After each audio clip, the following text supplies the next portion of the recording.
Ayan guys, good morning. 4:30 ng umaga. Pasok ng anak kong panganay. Si Bunso naman bukas. Salitan sila guys. Ayan yung almusal ni ate. Saging, saka yan yung ano niya. Sinangag ko yung kanin. Ayan yung almusal niya para pagpasok sa school. Nagre-reklamo pa yan guys. Marami pa daw yung kanin niya. Yan, pinirituhan ko siya ng saging. Ayan, nakabihis na si ate para sa pagpasok sa school. Ate, ayaw marap dito, naglulusyon siya guys. Harap ka naman nak. Ayan si ate. Good morning sa lahat guys. Ayan yung papakain ko sa aking mag-ama. Mayroon pa doon sinangag. Kung kakain yung asawa ko, ayan yung kanilang kape. Yan, mayroon din ako yung sa akin. Maya, tinapay din yun. O, ate, harap dito mo ka mo. Ayan si ate. Papasok na. Ngayon ay araw ng Lunes, guys. Maaga kami nagigising. Ayan, guys. Nag-almusal na yung anak kong panganay.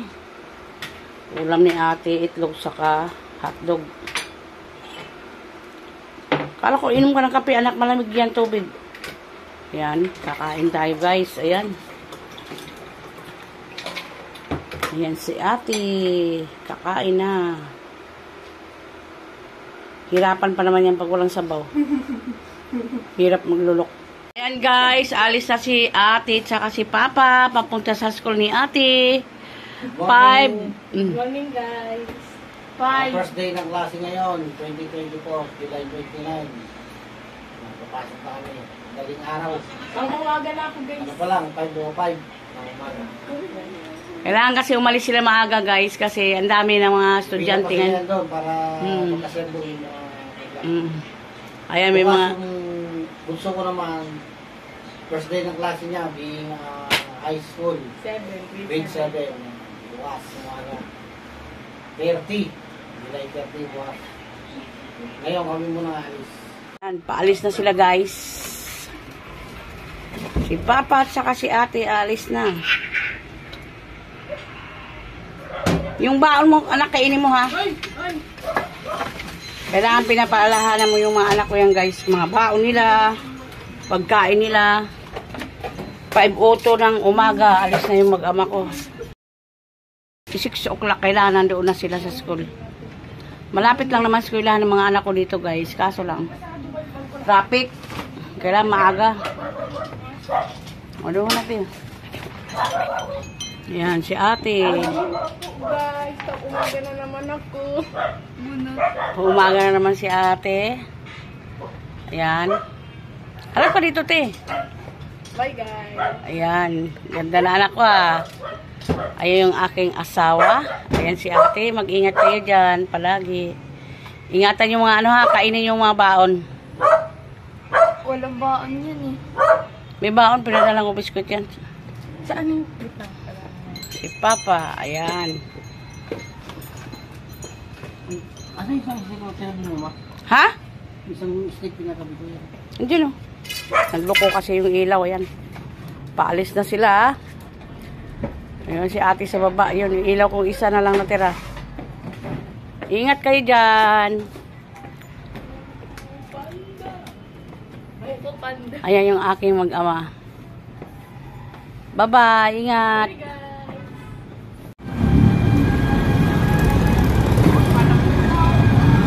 Yan guys, sabutan po kami.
Ando na po yung anak ko, papunta na sa room nila. Pinampas na sila ng teacher.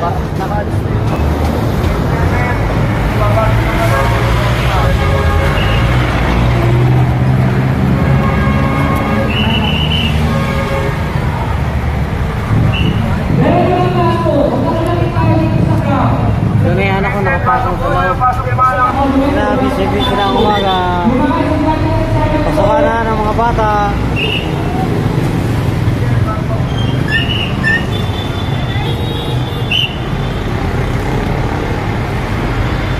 Yan, nakauwi na po ako galing sa paghatid. Ay na aking misis, oh. Aga-aga pala niya, maingay na yan. Naglinis yan dito sa labas. Kaya paligid na, no? Yan, dinagdasan niya ang tubig. Mga kalsada, kasi may mga dumi ng aso. Mamaya magsusundo na naman tayo. Good morning, bye-bye. Ayan guys, may pasok na naman si Bunso, grade 7. Papunta na sila sa school, sila dalawang mag-ama. Grade 7 na yan guys, yung aking Bunso, yung aking panganay grade 10. Si Bunso grade 7. Ayan, paalis na sila guys, papunta na sila school. Ayan. Yung araw ng anak ko ngayon sa grade 7. Sa high school, kaya gatid na tayo. Oras ay 5:30 na. Kahapon yung anak ko, panganay. Hindi sila araw-araw guys yung ano, yung pasok. Grade sila eh. Oo. Okay, bye-bye. Papunta na sila school. 6:30 ng umaga.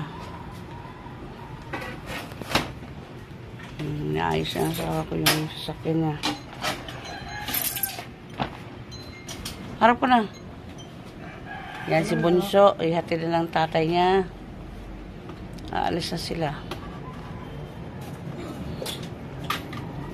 Yan. Ngayon ay araw ng Martes. Pasok ng Bunso ko. Yung panganay ko Lunes. Yan ang schedule nila guys. Hindi sila araw-araw pumapasok. Kasi masyadong madami na yung mga bata sa school. Ay si Bunsoy. Sa sila guys.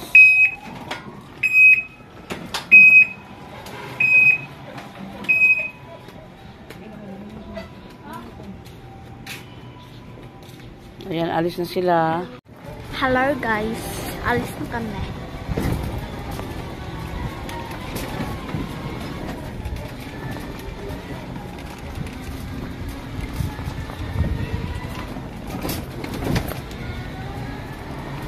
Ikaw mo, bumita ka. Mayroon mga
Sumunod na sila at Alistair.